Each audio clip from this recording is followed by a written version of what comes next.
Chapter 18. Merry days these were at Thornfield Hall, and busy days too. How different from the first 3 months of stillness, monotony, and solitude I had passed beneath its roof. All sad feelings seemed now driven from the house, all gloomy associations forgotten. There was life everywhere, movement all day long. You could not traverse the gallery, once so hushed, nor enter the front chambers, once so tenantless, without encountering a smart lady's maid or a dandy valet. The kitchen, the butler's pantry, the servants' hall, the entrance hall were equally alive, and the saloons were only left void and still when the blue sky and halcyon sunshine of the genial spring weather called their occupants out into the grounds. Even when that weather was broken, and continuous rain set in for some days, no damp seemed cast over enjoyment. Indoor amusements only became more lively and varied, in consequence of the stop put to outdoor gaiety. I wondered what they were going to do the first evening a change of entertainment was proposed. They spoke of playing charades, but in my ignorance I did not understand the term.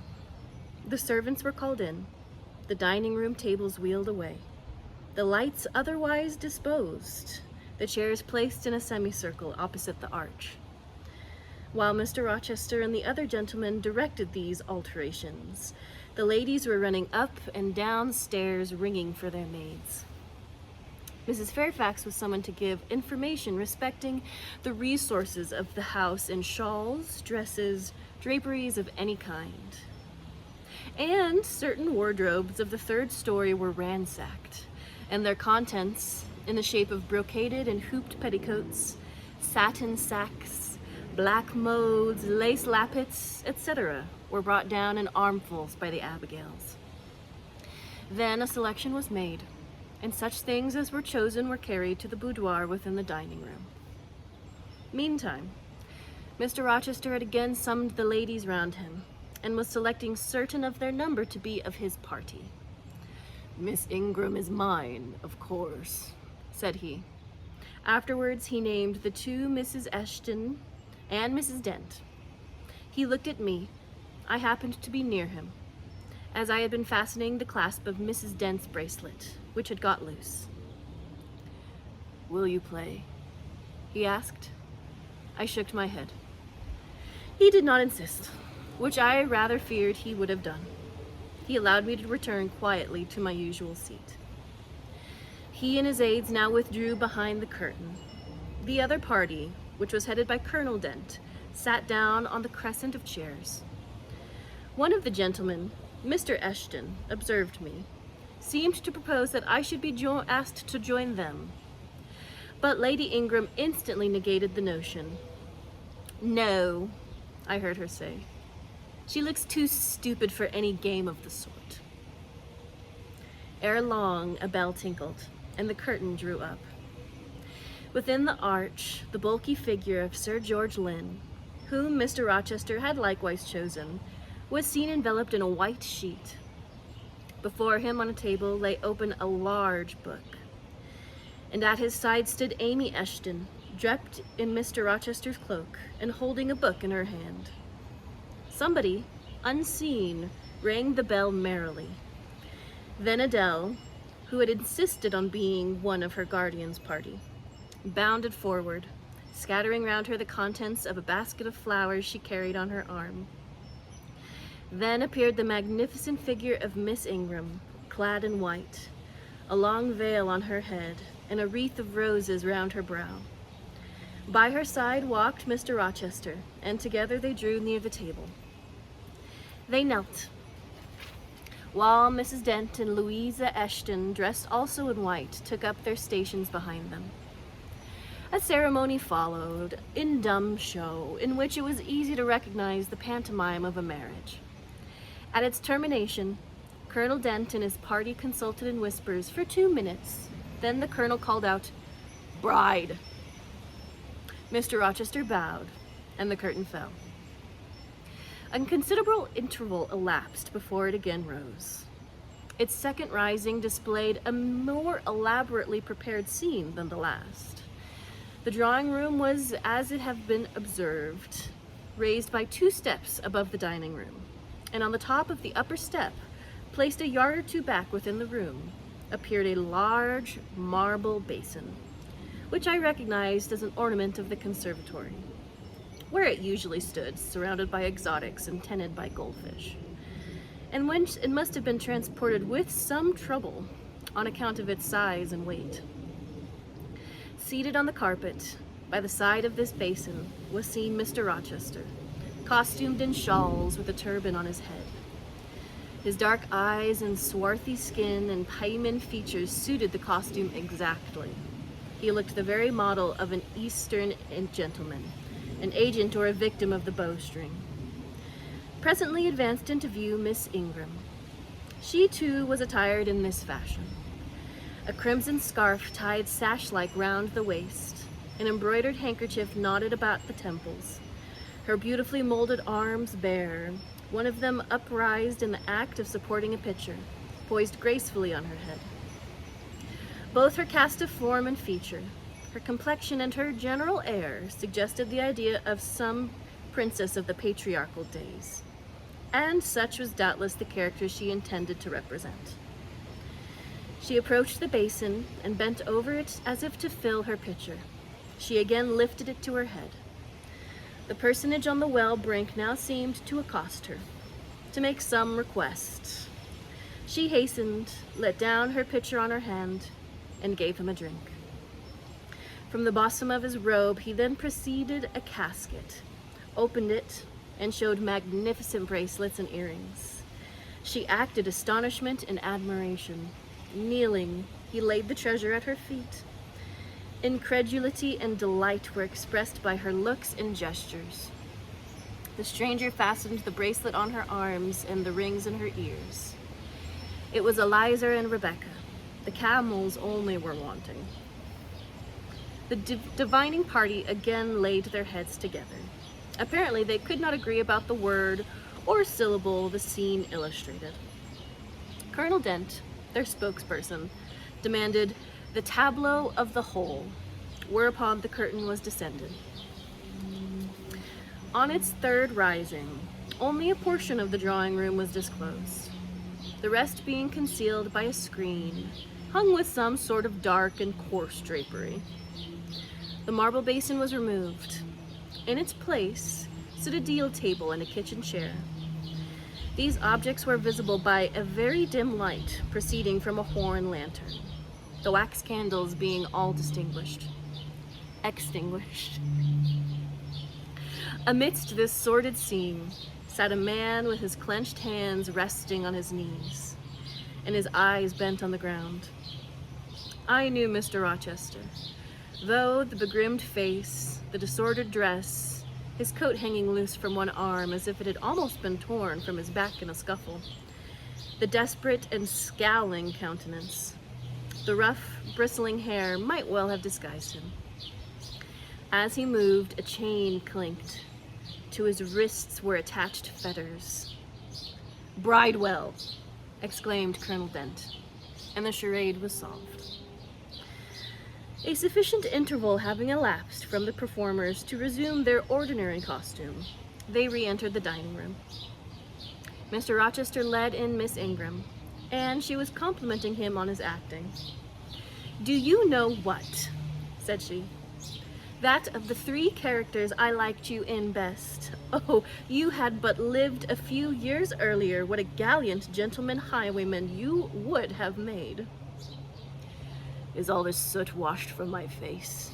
he asked, turning towards her. "Alas, yes, the more is the pity. Nothing could be more becoming to your complexion than that ruffian's rouge."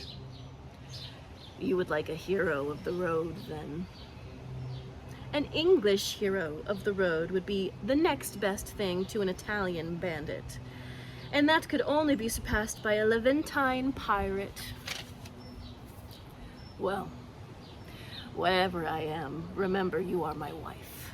We are married an hour since, in the presence of all these witnesses.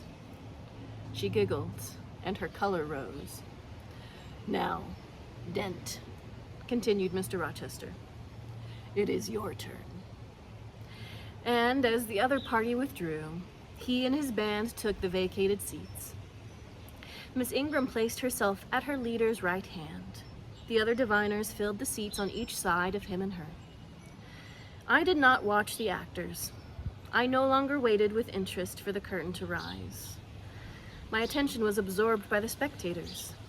My eyes, erewhile fixed on the arch, were now irresistibly attracted to the semicircle of chairs.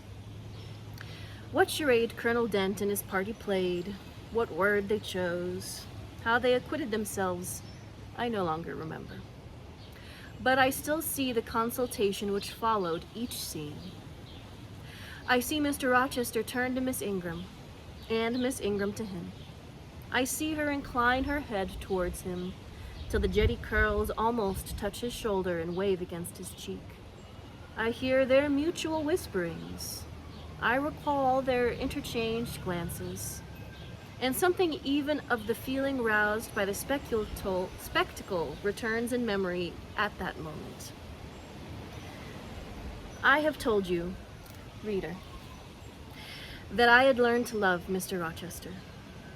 I could not unlove him now, merely because I found that he had ceased to notice me, because I might pass hours in his presence, and he would never once turn his eyes in my direction, because I saw all his attentions appropriated by a great lady who scorned to touch me with the hems of her robes as she passed, who, if ever her dark and imperious eye fell on me by chance, would withdraw it instantly as from an object too mean to merit observation. I could not unlove him, because I felt sure he would soon marry this very lady, because I read daily in her a proud security in his intentions respecting her, because I witnessed hourly in him a style of courtship which, if careless and choosing rather to be sought than to seek, was yet, in its very carelessness, captivating, and in its very pride, irresistible. There was nothing to cool or banish love in these circumstances, though much to create despair. Much too, you will think, reader, to engender jealousy. If a woman in my position could presume to be jealous of a woman in Miss Ingram's. But I was not jealous, or very rarely. The nature of the pain I suffered could not be explained by that word. Miss Ingram was a mark beneath jealousy. She was too inferior to excite that feeling. Pardon the seeming paradox. I mean what I say. She was very showy, but she was not genuine. She had a fine person, many brilliant attainments, but her mind was poor, her heart barren by nature. Nothing bloomed spontaneously on that soil. No unforced natural fruit delighted by its freshness. She was not good. She was not original. She used to repeat sounding phrases from books. She never offered nor had an opinion of her own. She advocated a high tone of sentiment, but she did not know the sensations of sympathy or pity. Tenderness and truth were not in her.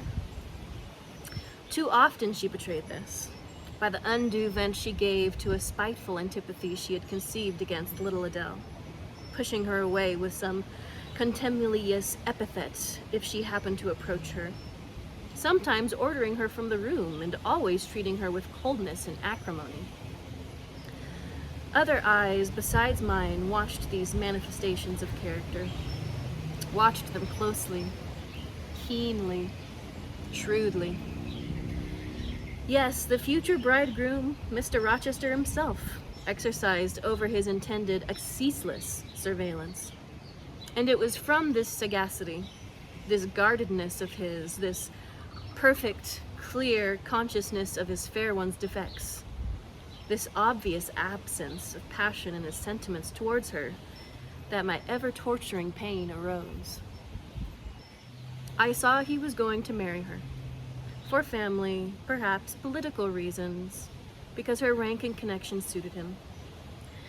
I felt he had not given her his love, and that her qualifications were ill-adapted to win from him that treasure. This was the point. This was where the nerve was touched and teased. This was where the fever was sustained and fed. She could not charm him. If she had managed the victory at once, if he had yielded and sincerely laid his heart at her feet, I should have covered my face, turned to the wall, and, figuratively, have died to them. If Miss Ingram had been a good and noble woman, endowed with force, fervor, kindness, sense, I should have had one vital struggle with two tigers, jealousy and despair. Then, my heart torn out and devoured, I should have admired her, acknowledged her excellence, and been quiet for the rest of my days. And the more absolute her superiority, the deeper would have been my admiration, the more truly tranquil my quiescence.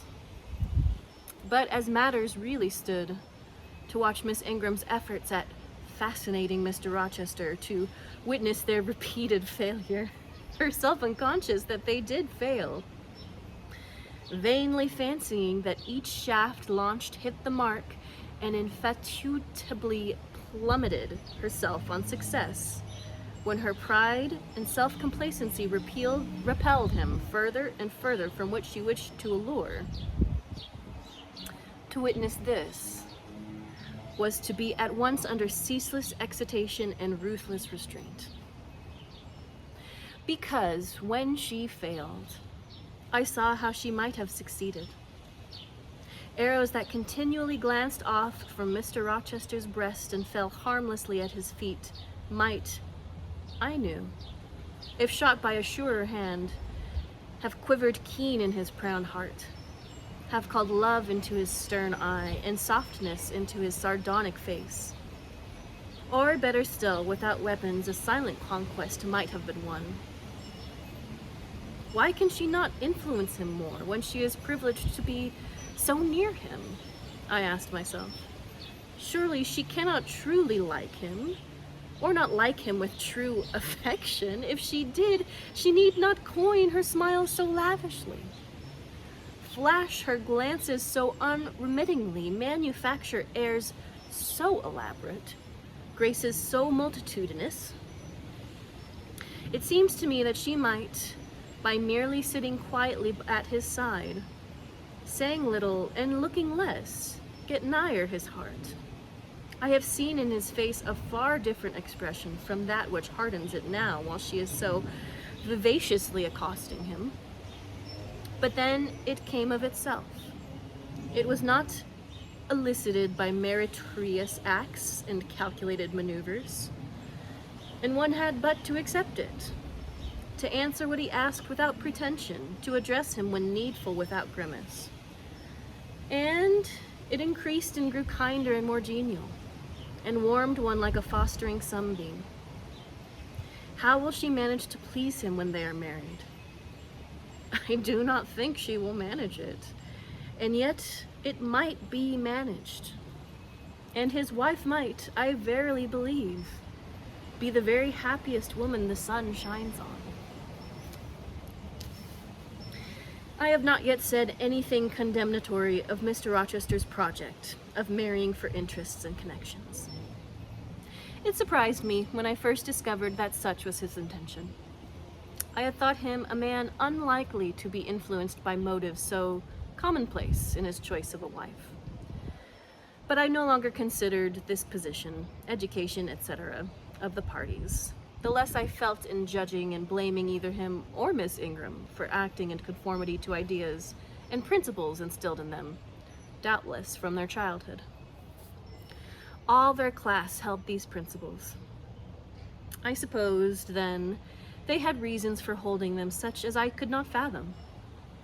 It seemed to me that, were I a gentleman like him, I would take to my bosom only such a wife as I could love, But the very obviousness of the advantages to the husband's own happiness offered by this plan convinced me that there must be arguments against its general adoption, of which I was quite ignorant. Otherwise, I felt sure all the world would act as I wished to act. But in other points, as well as this, I was growing very lenient to my master. I was forgetting all his faults, for which I had once kept a sharp lookout. It had formerly been my endeavor to study all sides of his character, to take the bad with the good, and from the just weighing of both to form an equitable judgment. Now I saw no bad. The sarcasm that had repelled, the harshness that had startled me once, were only like keen condiments in a choice dish. Their presence was pungent, but their absence would be felt as comparatively insipid.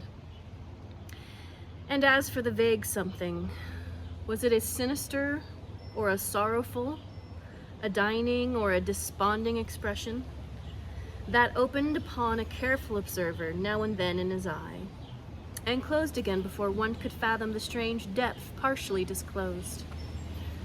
That something which used to make me fear and shrink, as if I had been wandering amongst volcanic-looking hills, and had suddenly felt the ground quiver and see it gape. That something I, at intervals, beheld still, and with throbbing heart, but not with palsied nerves. Instead of wishing to shun, I longed only to dare, to divine it. And I thought Miss Ingram happy, because one day she might look into the abyss at her leisure, explore its secrets, and analyze their nature. Meanwhile, while I thought only of my master and his future bride, saw only them, heard only their discourse, and considered only their movements of importance, the rest of the party were occupied with their own separate interests and pleasures. The ladies Lynn and Ingram continued to consort in solemn conferences, where they nodded their two turbans at one another, and held up their forehands in confronting gestures of surprise, or mystery, or horror, according to the theme on which their gossip ran, like a pair of magnified puppets. Mild Mrs. Dent talking about good-natured Mrs. Eshton, and the two sometimes bestowed a courteous word or smile on me. Sir George Lynn, Colonel Dent, and Mr. Eshton discussed politics, or county affairs, or justice business. Lord Ingram flirted with Amy Eshton. Louisa played and sang to and with one of the Messieurs Lynn. And Mary Ingram listened languidly to the gallant speeches of the other. Sometimes all, as with one consent, suspended their byplay to observe and listen to the principal actors.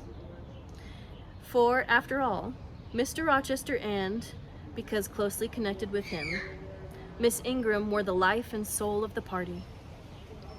If he was absent from the room an hour, a perceptible dullness seemed to steal over the spirits of his guests, and his re-entrance was sure to give a fresh impulse to the vivacity of the conversation.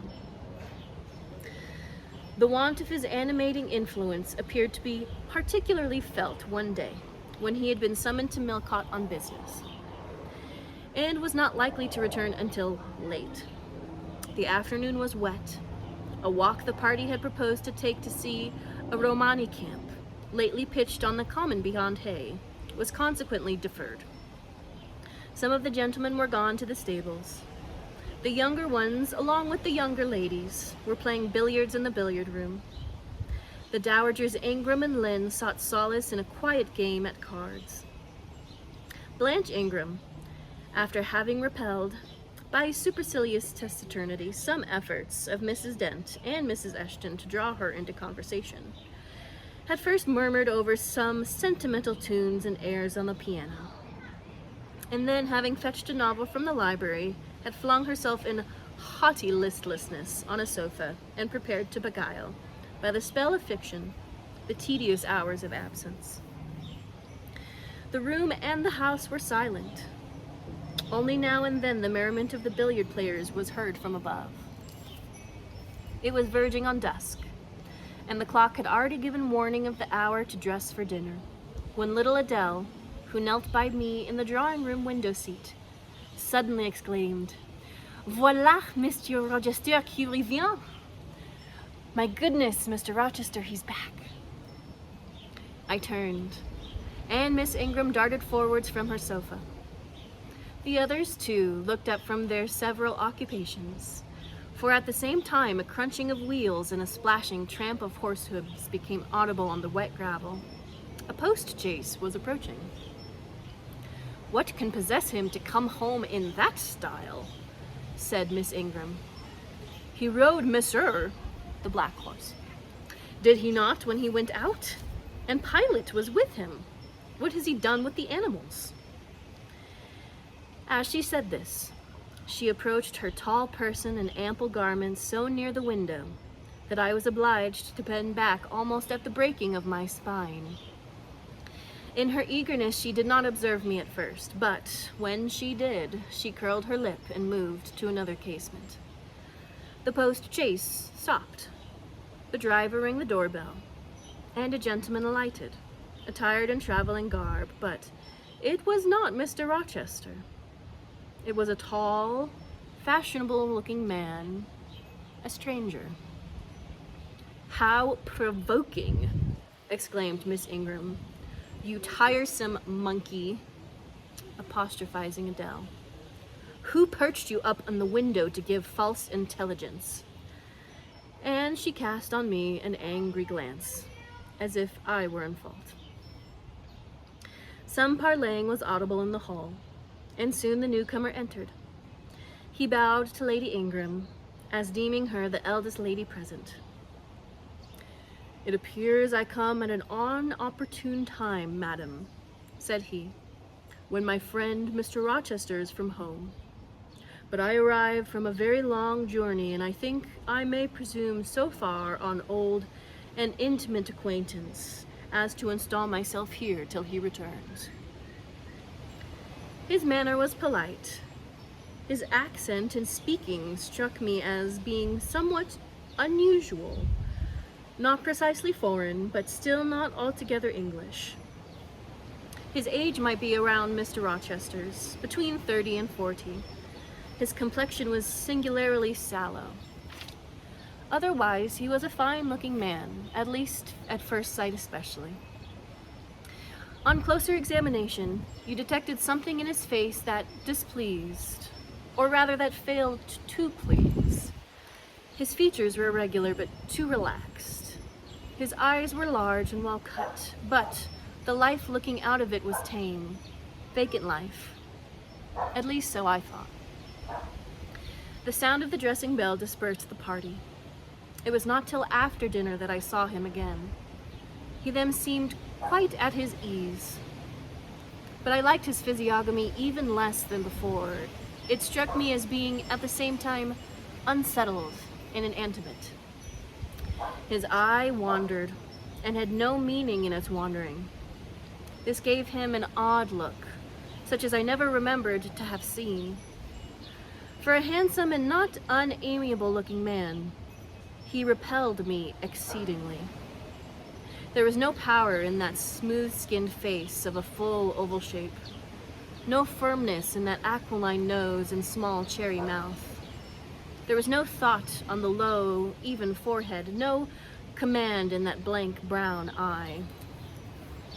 As I sat in my usual nook and looked at him with the light of a grandiose on the mantelpiece beaming full over him, for he occupied an armchair drawn close to the fire and kept shrinking still nearer, as if he were cold, I compared him with Mr. Rochester. I think, with difference be it spoken, the contrast could not be much greater between a sleek gander and a fierce falcon, between a meek sheep and a rough-coated, keen-eyed dog, its guardian. He had spoken of Mr. Rochester as an old friend. A curious friendship theirs must have been. A pointed illustration indeed of the old adage that extremes meet. 2 or 3 of the gentlemen sat near him, and I caught at times scraps of their conversation across the room. At first I could not make much sense of what I heard, for the discourse of Louisa Eshton and Mary Ingram, who sat nearer to me, confused the fragmentary sentences that reached me at intervals. These at last were discussing the stranger. They both called him a beautiful man. Louisa said he was a love of a creature, and she adored him. And Mary instanced his pretty little mouth and nice nose as her ideal of a charming. "And what a sweet-tempered forehead he has," cried Louisa. "So smooth, none of those frowning irregularities I dislike so much, and such a placid eye and smile." And then, to my great relief, Mr. Henry Lynn summoned them to the other side of the room to settle some point about the deferred excursion to Hay Common. I was now able to concentrate my attention on the group by the fire, and I presently gathered that the newcomer was called Mr. Mason. And then I learned that he was but just arrived in England, and that he had come from some hot country, which was the reason, doubtless, his face was so sallow, and that he sat so near the hearth, and wore a surtout in the house. Presently the words Jamaica, Kingston, Spanish Town indicated the West Indies as his residence, and it was no little surprise, I gathered, ere long, that he had first seen and become acquainted with Mr. Rochester there. He spoke of his friend's dislike of the burning heats, the hurricanes, the rainy seasons of that region. I knew Mr. Rochester had been a traveler. Mrs. Fairfax had said so, but I thought the continent of Europe had bounded his wanderings. Till now I had never had the hint given of visits to more distant shores. I was pondering these things when an incident, and a somewhat unexpected one, broke the thread of my musings. Mr. Mason, shivering as someone chanced to open the door, asked for more coal to be put on the fire, which had burned out its flame, though its mass of cinder still shone hot and red. The footman who brought the coal, in going out, stood near Mr. Eshton's chair, and said something to him in a low voice, of which I only heard the words, "Old woman, quite troublesome. Tell her she shall be put in the stocks if she does not take herself off," replied the magistrate. "No, stop," interrupted Colonel Dent. "Don't send her away, Eshton. We might turn the thing to account. Better consult the ladies." And, speaking aloud, he continued, "Ladies, you talked of going to Hay Common to see the Romani camp. Sam here says that one of the old mother bunches is in the servants' hall at this moment, and insists upon being brought up before the quality to tell them their fortunes. Would you like to see her?" "Surely, Colonel," cried Lady Ingram, "you must not encourage such a low impositor. Dismiss her by all means at once." "But I cannot persuade her to go away, my lady," said the footman. "Nor can any of the servants. Mrs. Fairfax is with her just now, entreating her to be gone, but she has taken a chair in the chimney corner, and says nothing shall stir her from it till she gets leave to come in there." "What does she want?" asked Mrs. Eshton. "To tell the gentry their fortunes. She says, Mamma, and she swears she must, she says, ma'am, and she swears she must and will do it." "What is she like?" inquired the Misses Eshtons in a breath. "A shockingly old creature, miss, almost as black as a crock." "Why, she's a real sorceress," cried Frederick Lynn. "Let us have her in, of course." "To be sure," rejoined his brother, "it would be 1,000 pities to throw away such a chance of fun." "My dear boys, what are you talking about?" exclaimed Mrs. Lynn. "It could not possibly countenance any such inconsistent proceeding," chimed in the Lady Dowager Ingram. Indeed, Mamma, but you can and will, produced the haughty voice of Blanche, as she turned round on the piano stool, where till now she had sat silent, apparently examining sundry sheets of music. I have a curiosity to hear my fortune told. Therefore, Sam, order the beldam to come forward. My darling Blanche, recollect, I do. I recollect all you can suggest, and I must have my will quick, Sam. Yes, yes, yes, cried all the juveniles, both ladies and gentlemen. Let her come. It will be excellent sport. Excuse me, pardon me. I'm not food, thank you. The footman still lingered. She looks like such a rough one, said he. Go, ejaculated Miss Ingram. And the man went. Excitement instantly seized the whole party. A running fire of raillery and jests was proceeding when Sam returned. She won't come now, said he. She says it's not her mission to appear before the vulgar herd. Them's her words. I must show her into a room by herself, and then those who wish to consult her must go to her one by one. You see now, my queenly Blanche, began Lady Ingram. She encroaches. Be advised, my angel girl, and show her into the library, of course, cut in the angel girl. It is not my mission to listen to her before the vulgar herd either. I mean to have her all to myself.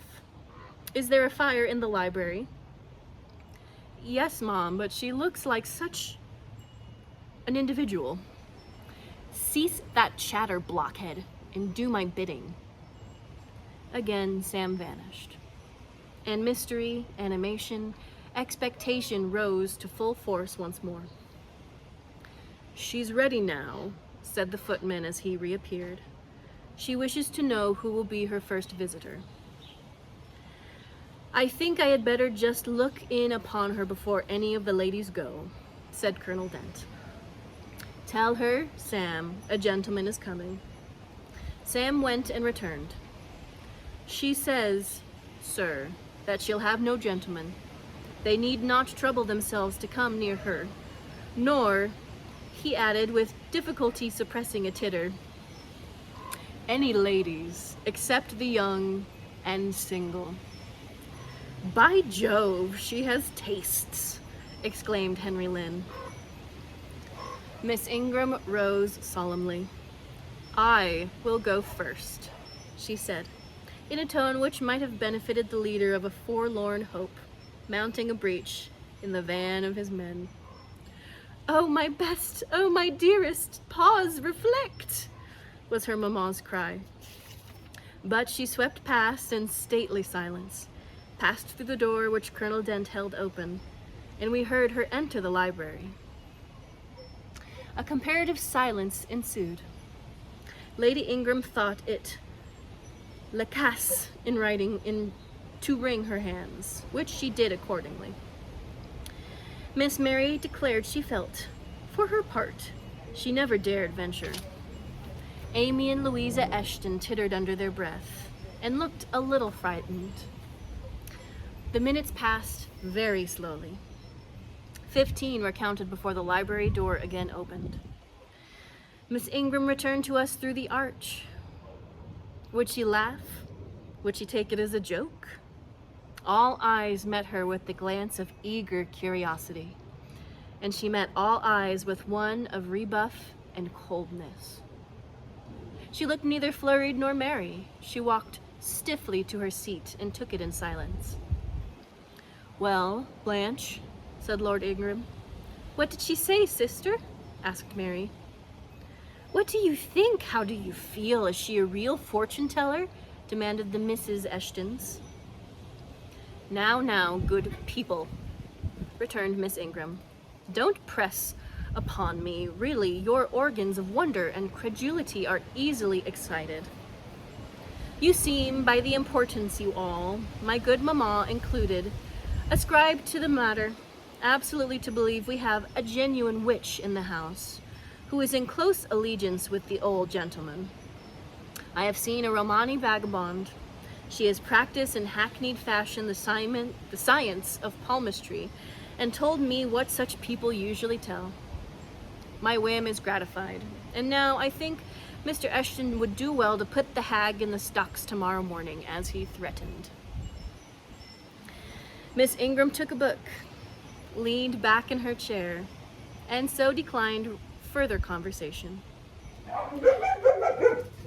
Yeah. I watched her for nearly half an hour.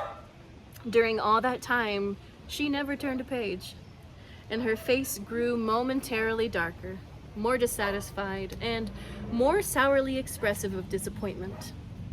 She had obviously not heard anything to her advantage, and it seemed to me, from her prolonged fit of gloom and taciturnity, that she herself, notwithstanding her professed indifference, attached undue importance to whatever revelations had been made her. Meantime, Mary Ingram, Amy, and Louisa Eshton declared they dared not go alone, and yet they all wished to go. A negotiation was opened through the medium of the ambassador, Sam, and after much pacing to and fro, till I think the said Sam's calves must have ached with the exercise, permission was at last given, with great difficulty, extorted from the rigorous Sibyl, for the three to wait upon her in a body. Their visit was not so still as Miss Ingram's had been. We heard hysterical giggling and little shrieks proceeding from the library, and at the end of about 20 minutes they burst the door open and came running across the hall as if they were half scared of their wits. "I am sure she is something not right," they cried one and all. "She told us such things, she knows all about us." And they sank breathless into the various seats the gentleman hastened to bring them. Pressed for further explanation, they declared she had told them of things they had said and done when they were mere children, described books and ornaments they had in their boudoirs at home, keepsakes that different relations had presented to them. They affirmed that she had even divined their thoughts and had whispered in the ear of each the name the person she liked best in the world, and informed them of what they most wished for. Here the gentleman interposed with earnest petitions to be further enlightened on these last two named points. But they got only blushes, ejaculations, tremors, and titters in return for their importunity. The matrons, meantime, offered vinaigrettes and welded fans, and again reiterated the expression of their concern that their warning had not been taken in time. And the elder gentlemen laughed, and the younger urged their services on the agitated fair ones. In the midst of the tumult, and while my eyes and ears were fully engaged in the scene before me, I heard a hem close at my elbow. I turned and saw Sam. "If you please, miss, the Romani declares that there is another young single lady in the room who has not been to her yet, and she swears she will not go till she has seen all. I thought it must be you. There is no one else for it. What shall I tell her?" "Oh, I will go by all means," I answered, and I was glad of the unexpected opportunity to gratify my much excited curiosity. I slipped out of the room, unobserved by any eye, for the company were gathered in one mass about the trembling trio just returned, and I closed the door quietly behind me. "If you like, miss," said Sam, "I'll wait in the hall for you, and if she frightens you, just call and I'll come in." "No, Sam. Return to the kitchen. I am not in the least afraid." Nor was I. But I was a good deal interested and excited.